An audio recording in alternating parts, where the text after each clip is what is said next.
இப்போ நான் என்ன செய்ய போகிறேன்னா ஊறுகாய், மிளகாய் ஊறுகாய் அல்லது பச்சை மிளகாய் தொக்கு. இதை வந்து இந்த குட்டி மிளகாவில் செஞ்சுருக்கேன். இதுக்கு தேவையானது மெயின் மிளகாய் கொஞ்சம் எடுத்துருக்கேன், ஒரு 100 கிராம் போல்.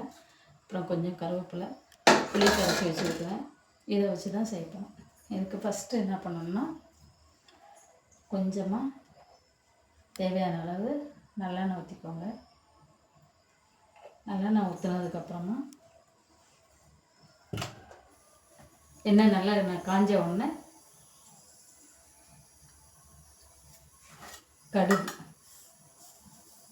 கடுகு உளுந்தம் பருப்பு தேவையான அளவு. அப்புறமா வாசனைக்காக ஒரு 10 வெந்தயம் வாசனைக்காக ஒரு 10. அப்புறம் நல்லா குறைஞ்சதுக்கப்புறம் கருவேப்பிலை போட்டுக்கோங்க.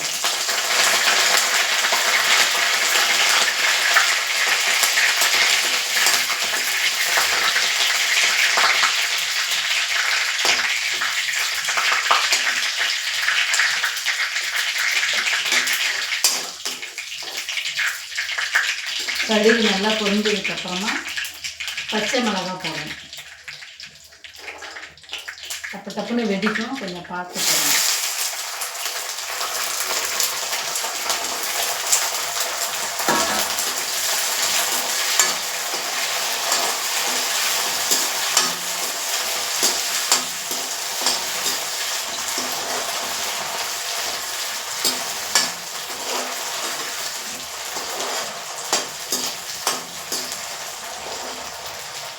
இந்த பச்சை மிளகாய் எண்ணெயிலே வதங்கணும். ஏன்னா நம்ம தண்ணி அதிகமாக சேர்க்கறது போகிறதில்லை, புளி தண்ணி மட்டும்தான் கொஞ்சம் ஊற்றும். அதனால் மிளகாய் கொஞ்சம் வெடிக்கும், அதனால் கொஞ்சம் டிஸ்டன்ஸ் மெயின்டைன் பண்ணிக்கோங்க.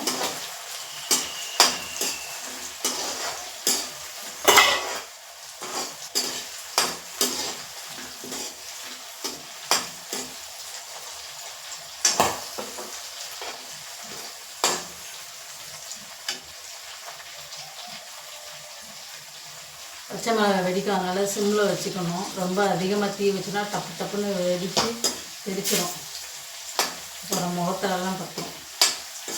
அதனால் அது கொஞ்சம் வதங்குற வரைக்கும் வெடிக்கணும், அப்புறம் நார்மலாகிடும்.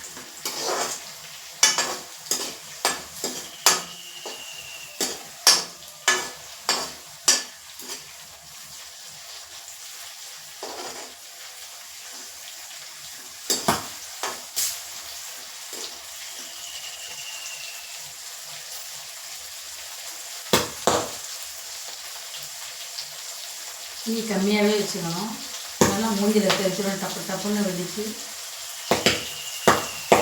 தெரிக்கல. இந்த மாதிரிலாம் டப்புன்னு தெரிக்கணும். அதான் தீ கொஞ்சம் கம்மியாகவே வச்சு அரைக்கணும்.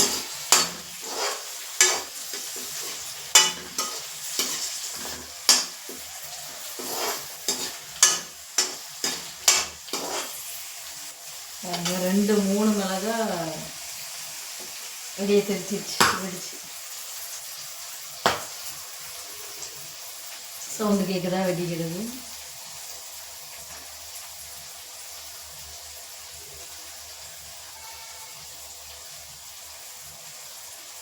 நல்ல எண்ணெயில் வதங்கும் போது ஒரு சூப்பரான வாசனை, மிளகாய் வாசனை வரும். இது வந்து பிரியாணி செய்யும்போது அதுக்கு சைடிஷாக வச்சு சாப்பிட்லாம். நல்ல காரசாரமாக சாப்பிட்றவங்க வந்து இந்த மாதிரி வச்சு சாப்பிட்டு பாருங்கள். மிளகாய் நல்லா இப்போ வந்துருச்சு, எண்ணெயிலே நல்லா வதங்கிடுச்சு.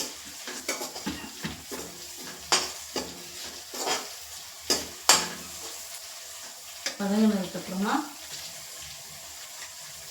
கொஞ்சமாக மஞ்சத்தூள் போட்டுக்கோங்க.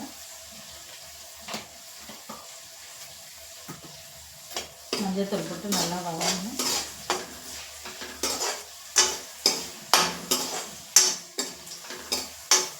மஞ்சத்தூள் போட்டு வதக்கினதுக்கப்புறமா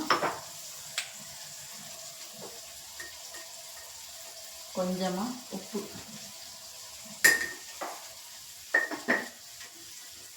உப்பு போட்டு நல்லா வதக்கிக்கோங்க. மிளகாய் நல்லா வெந்துடுச்சு. வெந்ததுக்கப்புறமா நான் ஆல்ரெடி புளி கரைச்சி வச்சுருக்கேன். இந்த புளியை வந்து அப்படியே அதில் ஊற்றணும். அப்புறம் இவ்வளோதான், புளி வந்து கம்மியாக தான் இருக்குது, தண்ணி கம்மியாக இருக்குது. புளி அதிகமாக இருந்தாலும் தண்ணி கம்மியாக வச்சுட்டு நமக்கு தேவையான அளவு கொஞ்சம் புளிப்பு அதிகமாக இருந்தால் தான் நல்லாயிருக்கும். ஏன்னா இது ரொம்ப காரமாக இருக்கும். அதனால் புளிப்பு அதிகமாக இருக்கிற மாதிரி கொஞ்சம் புளி கரைச்சி வச்சுருக்கேன். அந்த புளி தண்ணியை அப்படியே ஊற்ற வேண்டியது.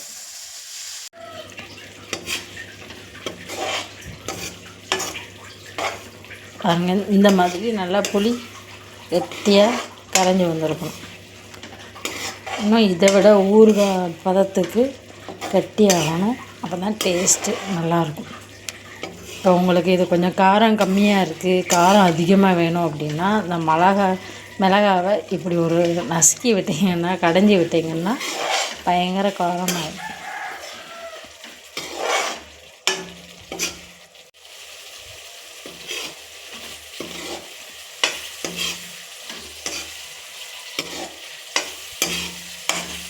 காரம் வேணாம் அப்படின்னா லைட்டாக கொஞ்சம் வெல்லம் போட்டுக்கணும். வெல்லம் போட்டால் சூப்பராக இருக்கும்.